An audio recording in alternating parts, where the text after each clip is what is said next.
Hi friends, welcome to our channel. Let's know it.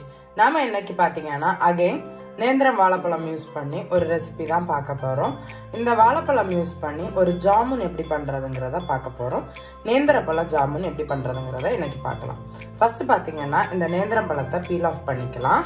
Peel off பண்ணிட்டு நல்ல ஒரு 1 inch size வர்ற அளவுக்கு கட் பண்ணி எடுத்துக்க போறோம். எல்லாமே ஓரளவுக்கு ஈவன் பீசஸா வர்றது மாதிரி கட் பண்ணி எடுத்துக்கலாம். மாதிரி எவ்வளவு தூரம் நல்ல பழுத்த நேந்திர பழமா எடுத்துக்கிறீங்களோ அவ்வளவு தூரம் பெஸ்ட். இது பாத்தீங்கன்னா தோல் அந்த அளவுக்கு எதுவும் கருப்பு அடிக்கல, பட் நல்லா பழுத்திருக்கு. ஆனாலுமே நல்ல கருப்பு கலர்ல தோல் மாறிட்டு இருக்கிற பனானா எடுத்தீங்கன்னா இன்னுமே செம்ம டேஸ்டா வரும். ஸோ இந்த மாதிரி கம்ப்ளீட்டா வந்து பீல் ஆஃப் பண்ணிக்கலாம். பீல் ஆஃப் பண்ணிட்டு நல்ல ஒரு இன்ச் கனத்துக்கு இந்த பனானாவை கட் பண்ணிக்க போறோம்.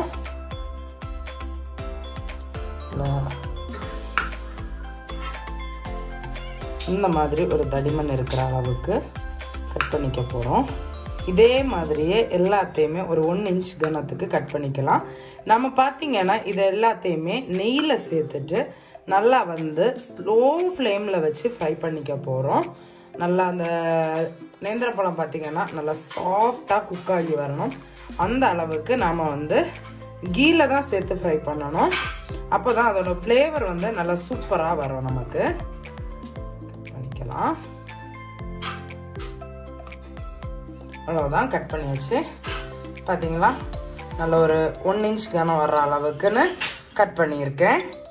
இப்போது ஒரு சுகர் சிரப் ரெடி பண்ணிக்கலாம். ஃபஸ்ட்டு ஒரு கடாய் எடுத்து ஹீட் பண்ண வச்சுருக்கேன்.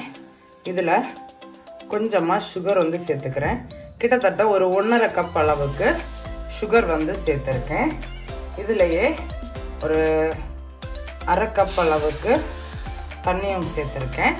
பார்த்தீங்கன்னா ஒரு 1 ஸ்ட்ரிங் கன்சிஸ்டன்சி, அதாவது ஒரு கம்பி பதம் வர்ற அளவுக்கு நாம் வந்து சுகரை மெல்ட் பண்ணி சுகர் சிரப் வந்து ரெடி பண்ணிக்க போகிறோம். இப்போ பார்த்தீங்கன்னா இன்னொரு சைட்லையும் ஸ்டவ் பற்ற வச்சுக்கலாம். ஒரு கடாய் வந்து ஹீட் பண்ண வச்சுருக்கேன். இது பார்த்தீங்கன்னா நம்ம ரெடி பண்ணி வச்சுருக்கோம் இல்லையா வாழைப்பழம், அதை வந்து சேர்த்துட்டு டீப் ஃப்ரை வந்து பண்ணி எடுக்க போகிறோம். நெய்யில் தான் டீப் ஃப்ரை பண்ண போகிறோம். கடாய் வந்து நல்லா சூடாகிடட்டும். நம்ம வந்து அந்த பனானா பீசஸ் எல்லாம் நெய்யில் மூழ்கிற அளவுக்கு நெய் சேர்த்துக்கலாம். இப்போ பார்த்தீங்கன்னா கடாய் நல்லா சூடாக இருக்குது. இதில் நம்ம வந்து நெய் சேர்த்துக்கலாம். இந்த நெய்யில் பார்த்தீங்கன்னா ஸ்லோவாக குக் ஆகி வரணும். அது மூழ்கிற அளவுக்கு நெய் சேர்த்துக்க போகிறோம். இப்போ பார்த்தீங்கன்னா நெய் நல்லா சூடாகிட்டு இருக்கு. நம்மளோட சுகர் வந்து மெல்ட் ஆக ஆரம்பிச்சிருக்கு. அந்த சுகர் எல்லாமே கம்ப்ளீட்டாக நல்லா மெல்ட் ஆகி 1 ஸ்ட்ரிங் கன்சிஸ்டன்சி வரணும். இது ரெடி ஆகட்டும். இப்போது நம்மளோட கீ பார்த்தீங்கன்னா நல்லா சூடாக இருக்குது. அதில் நம்ம எடுத்து வச்சுருக்கோம் இல்லையா வாழைப்பழ பீசஸ் ஒன்று வந்து சேர்த்துக்கலாம். பார்த்தீங்கன்னா நம்ம வாழைப்பழம் சேர்க்குறப்போ சூடு இருக்கணும். பார்த்தீங்கன்னா ஸ்லோவாக வந்து பபிள்ஸ் வரும். இங்கே வச்சு காமிக்கிறேன். நம்ம பழம் சேர்த்த உடனே ஸ்லோவாக அதுலேருந்து பபிள்ஸ் வர்றது தெரியுதா உங்களுக்கு? ரொம்ப ஸ்லோவாக பபிள்ஸ் வருது இல்லையா? இந்த மாதிரி தான் அதுலேருந்து பபிள்ஸ் வரணும். அந்த அளவு டெம்பரேச்சர் இருக்கிறப்போவே நாம் வந்து நெய் வந்து நெய்யில் வந்து பனானாவை சேர்த்துக்கணும். இப்படியே எல்லா பனானா பீசஸையும் சேர்த்துக்கலாம். இப்போ பார்த்தீங்கன்னா இது வந்து ஃப்ரை ஆகிட்டு இருக்கட்டு பனானா கேட்டிங்கன்னா ஒரு 10லேருந்து 15 நிமிஷம் வரைக்கும் 2 பக்கமும் இந்த ஆயிலில், அதாவது இந்த கீல வந்து ஸ்லோ ஃப்ளேம்லேயே ஃப்ரை ஆகணும். கீல தான் ஃப்ரை பண்ணணுமான்னு கேட்டால் ஆமாம், அப்போ தான் அதோட டேஸ்ட் கிடைக்கும். இப்போது நம்மளோட இந்த சுகர் சிரப்பில் கொஞ்சம் குங்குமப்பூ சேர்த்துக்கலாம். ஒரு பிஞ்ச் அளவுக்கு குங்குமப்பூ சேர்த்துக்கலாம். இது பார்த்தீங்கன்னா நல்ல ஒரு ஃப்ளேவரை கொடுக்குங்கிறதுனால குங்குமப்பூ சேர்த்துருக்கேன். இது ஆப்ஷனல். குங்குமப்பூக்கு பதிலாக நீங்கள் ஏலக்காய் கூட சேர்த்துக்கலாம். உங்ககிட்ட இருந்துச்சுன்னா குங்குமப்பூவே சேர்த்துக்கோங்க. சுகர் சிரப் பார்த்தீங்கன்னா நல்ல ஒரு 1 ஸ்ட்ரிங் கன்சிஸ்டன்சி வரணும். அது வரைக்கும் நல்லா வந்து குக் பண்ணிக்கலாம். கொஞ்ச நேரத்தில் இந்த சுகர் சிரப்போட கலரும் சேஞ்ச் ஆகிடும். இந்த பனானா பார்த்தீங்கன்னா ஸ்லோவாக வந்து குக் ஆகிட்டு இருக்கு. பார்த்தீங்கன்னா நல்லா வந்து கலர் வரணும் அண்ட் சாஃப்டாக குக் ஆகணும். அது வரைக்கும் இந்த கீலையே குக் பண்ணி எடுத்துக்கலாம். ஸ்லோ ஃப்ளேமில் வச்சு குக் பண்ணுங்கள், மறந்துடக்கூடாது. ஹை ஃப்ளேமில் வச்சு குக் பண்ணிங்கன்னா ஃபஸ்ட்டே கலர் வந்துடும். பட் உள்ளே பார்த்தீங்கன்னா அந்த குக் ஆகி இருக்காது ப்ராப்பராக. ஸோ இந்த சுகர் சிரப்பை எல்லாம் அது அந்த அளவுக்கு அப்சர்வ் பண்ணாது. அதனால நல்லா ஸ்லோ ஃப்ளேமில் இருந்தே குக் ஆகி நல்லா கலர் வரட்டும். இப்போ பார்த்தீங்கன்னா இந்த சுகர் சிரப் வந்து ஆல்மோஸ்ட் ரெடி ஆயிடுச்சு. இந்த சுகர் சிரப்பை எடுத்துட்டு லைட்டாக ஆறட்டும்.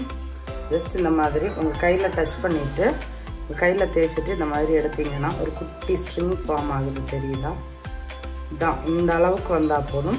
நம்ம கையில் தொட்டுட்டு எடுக்கிறப்போ ஒரு சின்ன ஸ்ட்ரிங் ஃபார்ம் ஆக ஆரம்பிக்கணும். இந்த ஸ்டேஜ் வந்து கரெக்டாக இருக்கும்.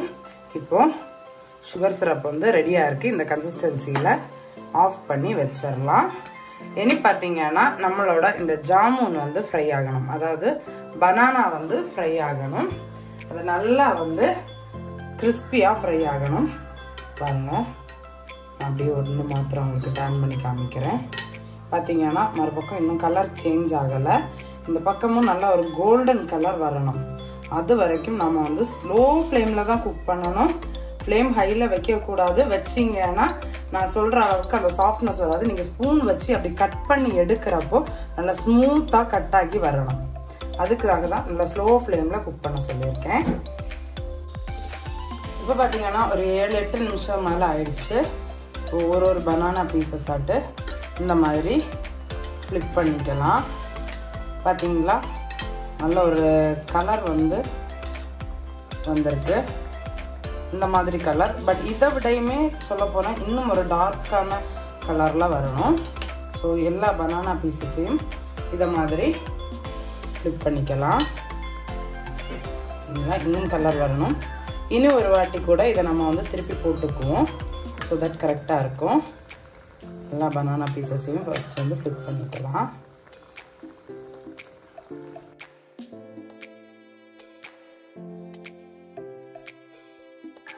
இப்போ பார்த்தீங்கன்னா எல்லாத்தையுமே வந்து திருப்பி போட்டாச்சு.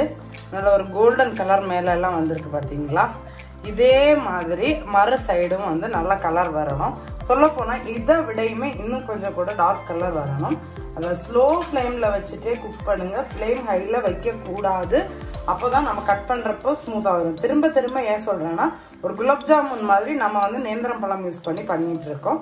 ஸோ அந்த பழத்தை வந்து அப்படியே ஸ்கூப் பண்ணி எடுக்கணும். நம்ம குலாப் ஜாமுன் வந்து ஸ்பூன் வச்சு கட் பண்ணோன்னா அதில் ஸ்மூத்தாக கட் ஆகி வரும் இல்லையா? அந்த மாதிரி கட் ஆகி வரணும்னா இல்லை ஸ்லோ ஃப்ளேமில் வச்சு குக் பண்ணால் மாத்திரம்தான் நமக்கு அந்த கன்சிஸ்டன்சி வந்து கிடைக்கும். அதுக்காக தான். இப்போ பார்த்தீங்கன்னா நல்லா வந்து கலர் வந்திருக்கு ஒரு சைடு. இன்னும் கலர் கம்மியாக இருக்கிற சைடை ஒரு வாட்டி கூட திருப்பி விட்டுக்கலாம். இந்த மாதிரி நல்ல ப்ரௌன் கலருக்கு வந்து வரணும். ரெண்டுக்கும் டிஃப்ரென்ஸ் தெரியுதா? இதுதான் கரெக்டான கலர் கன்சிஸ்டன்சி. இது கம்மியாக இருக்குது. ஸோ கம்மியாக இருக்கிறத திருப்பி விட்டுக்கலாம். இதை மாதிரி ஒரு வாட்டி கூட திருப்பி விட்டுட்டு இந்த கலர் வந்த உடனே எடுத்து நம்ம ரெடி பண்ணி வச்சுருக்கோம் இல்லையா சுகர் சிரப், அதில் வந்து சேர்த்துக்க போகிறோம். வெறுமனே நேந்திரம் பழமாக கொடுத்தாச்சுன்னா கிட்ஸ் சாப்பிட மாட்டாங்க. அதுக்கு இந்த மாதிரி டிஃப்ரெண்ட்டாக ட்ரை பண்ணி கொடுத்தீங்கன்னா கண்டிப்பாக சாப்பிடுவாங்க. ஆல்ரெடி நான் பார்த்தீங்கன்னா உங்களுக்கு இந்த நேந்திரம் பழம் யூஸ் பண்ணி ஒரு கேரமலைஸ்ட் பனானா வந்து பண்ணி காமிச்சிருக்கேன். அதுவும் ரொம்ப சிம்பிளாகவே பண்ணிடலாம் வீட்டில்.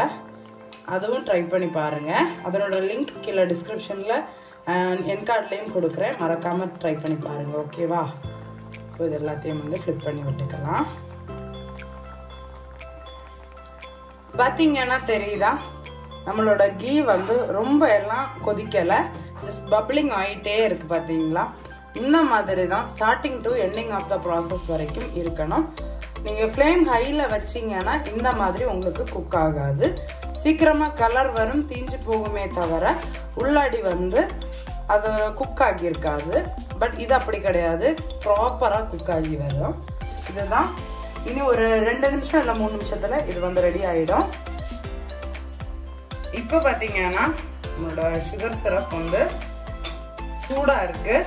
சுகர் சிரப் வந்து சூடாக இருக்கணும். அண்ட் நம்மளோட பனானாஸ் பார்த்தீங்கன்னா ரெண்டு பக்கமுமே நல்ல கலர் வந்துருக்கு பார்த்தீங்களா. இப்போது இந்த பனானா பீசஸை அப்படியே இந்த ஆயிலேருந்து எடுத்து டைரெக்டாக நம்மளோட சுகர் சிரப்பில் வந்து சேர்த்துக்கணும். கீலேருந்து எடுத்து அப்படியே டைரெக்டாக அந்த சுகர் சிரப்பில் சேர்க்கணும். சுகர் சிரப் பார்த்தீங்கன்னா நல்லா சூடாக இருக்கணும். இப்படியே எல்லா ஜாமுன்ஸையும் வந்து நம்மளோட சுகர் சிரப்பில் வந்து சேர்த்துக்கலாம்.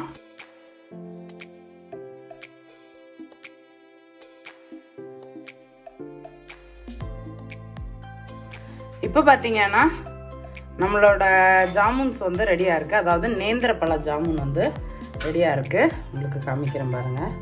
இப்போ பார்த்தீங்கன்னா நல்லா கிறிஸ்பியாக இருக்கும். பிகாஸ் இப்போ தான் ஃப்ரை பண்ணி வந்து உள்ளே வந்து சேர்த்துருக்கேன் இந்த சுகர் சிரப்பில். இனி பார்த்தீங்கன்னா இந்த சுகர் சிரப்பை அது அப்படியே இருந்து அப்சர்வ் பண்ணணும். சுகர் சிரப் ஹாட்டாக இருக்கணும். ஸோ தட் தான் உங்களுக்கு அது கம்ப்ளீட்டாக அப்சர்வ் ஆகும். ஒரு 3லேருந்து 4 மணி நேரம் அப்படியே இதை வந்து விட்டுறலாம், டிஸ்டர்ப் பண்ண வேண்டாம். ஸோ தட் அந்த பனானா பீசஸ் எல்லாமே அந்த சுகர் சிரப்பில் நல்லா ஊறி போய் அந்த சுகர் சிரப்பெல்லாம் நல்லா அப்சர்வ் பண்ணி நல்லா சாஃப்டான ஒரு ஜாமுனாக உங்களுக்கு வந்து கிடைக்கும். நீங்களும் உங்கள் வீட்டில் இந்த நேந்திரப்பழம் யூஸ் பண்ணி ட்ரை பண்ணி பாருங்கள். வீட்டில் நேந்திரப்பழம் இருந்துச்சுன்னா குட்டீஸ் எல்லாம் அப்படியே சாப்பிட மாட்டாங்க இல்லையா. இந்த மாதிரி டிஃப்ரெண்ட்டாக ஸ்நாக்ஸ் ஐட்டம்ஸாக ட்ரை பண்ணி கொடுங்க. கண்டிப்பாக அவங்களும் நேந்திரப்பழத்தை விரும்பி சாப்பிட ஆரம்பிச்சிருவாங்க. அது மட்டும் இல்லை, இந்த வீடியோவை உங்கள் ஃப்ரெண்ட்ஸுக்கும் ஷேர் பண்ணுங்கள். அவங்களும் வீட்டிலே நேந்திரப்பழம் யூஸ் பண்ணி எப்படி ஒரு நேந்திரப்பழ ஜாமுன் பண்ணுறதுங்கிறத தெரிஞ்சுக்கட்டும். நம்மளோட சேனலுக்கு நீங்கள் இது வரைக்கும் சப்ஸ்கிரைப் பண்ணலைன்னா மறக்காமல் சப்ஸ்கிரைப் பண்ணிக்கோங்க. அப்போ தான் நான் ரெகுலராக போஸ்ட் பண்ணுற வீடியோஸுடைய அப்டேட் உங்களுக்கு வரும். அண்ட் ஆல்சோ நான் இன்ஸ்டாகிராம்லேயும் இருக்கேன். ரெகுலராக இன்ஸ்டாகிராமில் நம்ம சேனல் வீடியோஸ் பற்றின அப்டேட்ஸ் வந்து கொடுத்துட்ருக்கேன். நம்மளோட இன்ஸ்டாகிராம் பேஜஸ் நீங்கள் ஃபாலோ பண்ணலைன்னா ஃபாலோ பண்ணிக்கோங்க. அதுலேயும் லெட்ஸ் நோ இட் வித் ஷெனிகான்னு தான் இருக்கு நேம். அதனோட லிங்க்கும் கீழே டிஸ்கிரிப்ஷனில் கொடுத்துருக்கேன். ஆல்சோ ஃபேஸ்புக்லேயும் நம்ம இருக்கோம். ஃபேஸ்புக் பேஜ் நமக்கு இருக்குது. நம்மளோட சேனல் நேம்லேயே தான் இருக்குது. அதுலேயும் ஃபாலோ பண்ணணும்னு நினச்சிங்கன்னா ஃபாலோ பண்ணிக்கலாம். அதனோட லிங்க்கும் கீழே டிஸ்கிரிப்ஷனில் கொடுத்துருக்கேன். அண்ட் இந்த வீடியோ அவ்வளவுதான். நீங்களும் டிஃப்ரெண்ட்டாக நேந்திரப்பழம் யூஸ் பண்ணி இந்த மாதிரி ஸ்நாக்ஸ் ரெசிபிஸ் எல்லாம் உங்கள் வீட்டில் ட்ரை பண்ணி பாருங்கள். இன்னும் நம்மளோட சேனலில் நேந்திரப்பழம் யூஸ் பண்ணி டிஃப்ரெண்டான ரெசிபிஸ் வந்துக்கிட்டே இருக்குது. ஸோ தட் சேனலை சப்ஸ்கிரைப் பண்ணிக்கோங்க. அப்போ தான் நான் வந்து ரெகுலராக வீடியோஸ் போஸ்ட் பண்ணுறப்போ உங்களுக்கு அப்டேட் கிடைக்கும். ஆல்சோ இன்ட்ரெஸ்டிங்கான விளாக்ஸும் நம்மளோட சேனலில் இன்னும் வந்துகிட்டே இருக்குது. அண்ட் நம்மளோட ஷாப் ஃப்ளோரல் கிராண்ட்ஸில் இன்னும் வீடியோஸ் வந்துகிட்டே இருக்குது. ஸோ தட் கனெக்டடாக இருந்துக்கோங்க. And that's it friends. See you all soon with an interesting new recipe. Bye friends. Thank you.